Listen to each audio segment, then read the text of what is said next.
Hey gang, this is a copy of Victor 20-2690. Now if you are here to listen to it, you've kind of come to the wrong place because I don't have a copy of that record. But I do have a copy of the rehearsal discs. We're going to listen to them today on the 78 RPM channel. Hello, and welcome to the 78 RPM channel. Whether you're new to 78s or an advanced collector, this is your source for information, research, and music about 78 RPM records, cylinders, and radio transcriptions. Hey gang, welcome back to the channel. Today we're going to be listening to a recording that's not a 78 RPM disc, and it's not even shellac. The reason it's allowed is because this is part of the process that created a 78 RPM record. Now, as I mentioned in the intro, I don't even have a copy of this disc. I'm not a gigantic Tony Martin fan. I do have a copy of him performing Domino on Columbia, which is a really good record, but for the most part, what he sings kind of lies outside of what I normally listen to. But I do have this. This is a 16-inch instantaneous recording of the rehearsals that led up to the recording of Victor 20-2690. Now, the reason instantaneous discs are called instantaneous discs is because as soon as they were done being recorded, they were immediately ready for playback. In other words, they were ready for playback instantaneously. They didn't have to be taken, plated, stampers did not have to be made, and records did not have to be pressed. As soon as they were done, you could play it and listen to it. These discs are generally lacquer-coated aluminum. You'll also find lacquer-coated fiber or paper discs, and sometimes, especially during the war, you're going to find lacquer-coated glass discs. Now, if you remember nothing else from this video, please remember this, because this channel is intended to educate you. Never call these acetates. This is an actual acetate disc. It is this color, it's very flexible, and they smell wonderful. Yankee Candle should make these. Secondly, calling these discs acetates is going to immediately draw the ire of professional audio archivists and advanced collectors. Using the term instantaneous disc is going to cover everything from cardboard home recordings to professional metal-based instantaneous stuff like this.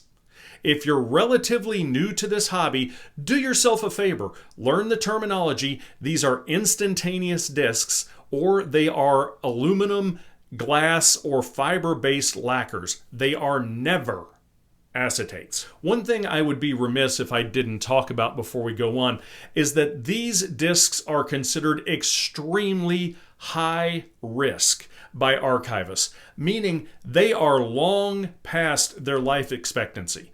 If you have any of these, contact an archivist or contact someone who can safely play them and identify the content on them, just in case they are at that point where they're getting ready to fall apart. And sadly, eventually they will. So archiving them now is important. Anyhow, after that cheerful bit of context, and yes, I took my gloves off. Somebody made fun of me online for wearing them. I have oils on my hands, so do you for that matter, and I clean all my records. And I don't like fingerprints on my records. And so assuming you don't have fingerprints, you're fine. Otherwise, don't put fingerprints all over your records. Anyhow, this disc was probably recorded around October 29th of 1947, as that is when all of the recordings that were used for takes were made. The instrumentation consists of about 25 musicians plus Tony Martin. Now, this is Earle Hagen and his orchestra, but we know from Victor's records that Earle Hagen was supplemented by members of the local music union. They probably provided the extra orchestra instruments. The extra flutes and the violins were probably from the local union. Now, this disc begins with Tony Martin way off mic. It's extremely faint, but fortunately, we have modern digital techniques. We can isolate the audio from way off in the background, we can take out a lot of the noise, and we can amplify it. That makes Martin's conversation pretty audible. When he went on her, oh, take that out. Sounds like I came in the wrong place.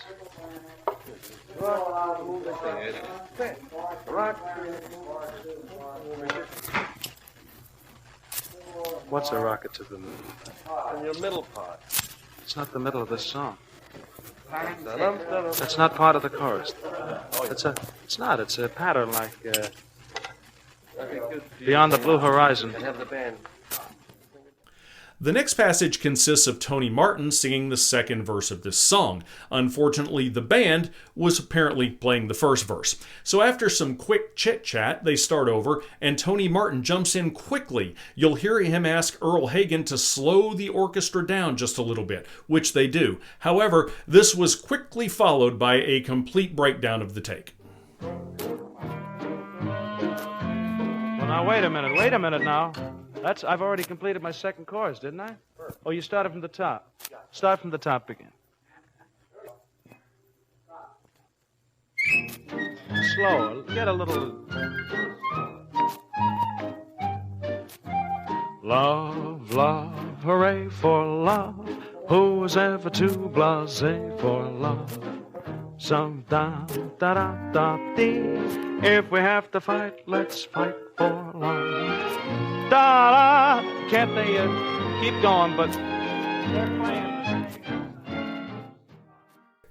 The next take involves Tony Martin making it all the way through the first two verses, and then they go into the instrumental section. At the end of the instrumental section, Tony Martin doesn't come back in.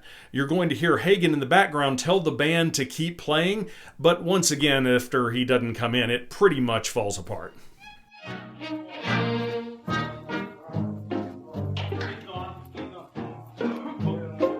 Now the chorus. Love, beat their brains for love. Da, da, da, da. Well, you go back to the original first chorus.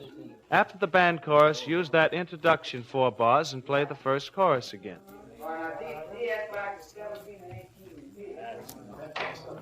That's fine. After this take, they took a little bit of a break, and again, we are going to hear something way off mic. It's a weird little interlude. I don't really know how to describe it, but enjoy. Do you ever hear a vocal record? Da da da da da da da da da dee dee da da dee da dee dee dee dee dee dee dee da da dee da da. On the road. You'll hear people sing that? That's written in the music, you know. As the next take approaches, you're going to hear Martin try to give everybody a little bit of encouragement, but he does so with the reminder that they're wasting a lot of time.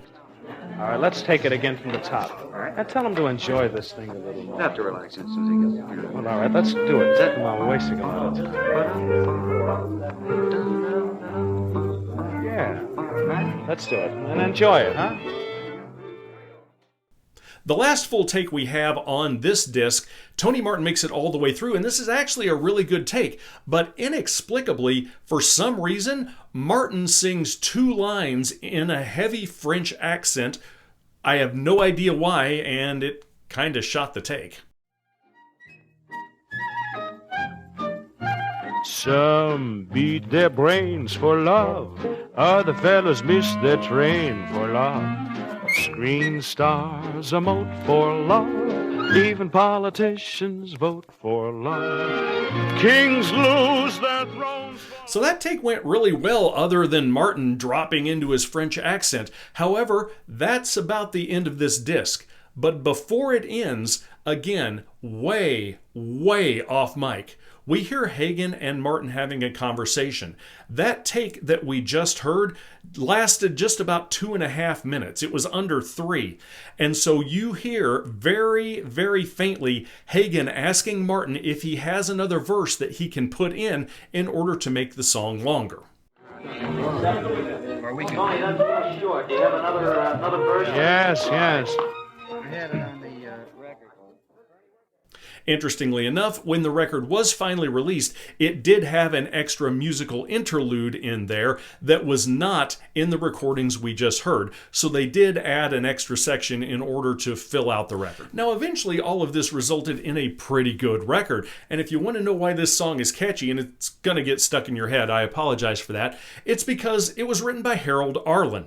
Harold Arlen of Over the Rainbow fame. Harold Arlen of Blues in the Night, Paper Moon, Stormy Weather, and everyone's favorite, the stuff he did with the Marx Brothers, Lydia the Tattooed Lady. Before we go, I want to encourage you to gently identify the content on any instantaneous discs that you happen to have. Because again, a lot of instantaneous discs are pretty boring stuff. It's just recordings of someone else's records that somebody made so they didn't have to buy their own copies. But there's a lot of stuff out there that only exists on instantaneous discs. Maybe it was recorded off the air, maybe it was recorded in a private session, or maybe it's just something weird like what we just listened to. But this content's not available anywhere else. If you do have instantaneous stuff and it's in good enough shape to where you think you're going to try to play it, one thing might help you out, and that is if you have the needle that flips over, LP on one side and 78 RPM needle on the other side, instantaneous recordings often play better on the LP side. So just give that a try. Also, reduce the tracking force as much as you possibly can, because a little added tracking force over a surface that's starting to crack means you're going to end up with little chunks of lacquer flaking off of the record, and once that happens, it's done. Even if you aren't a Tony Martin fan, I hope you enjoyed this little listen into the rehearsal session for Victor 20-2690. We'll see you next time on the 78 RPM channel. Some rob a bank for love, others never spend a franc. Make that tacit next time. A lot of fellas wear toupees for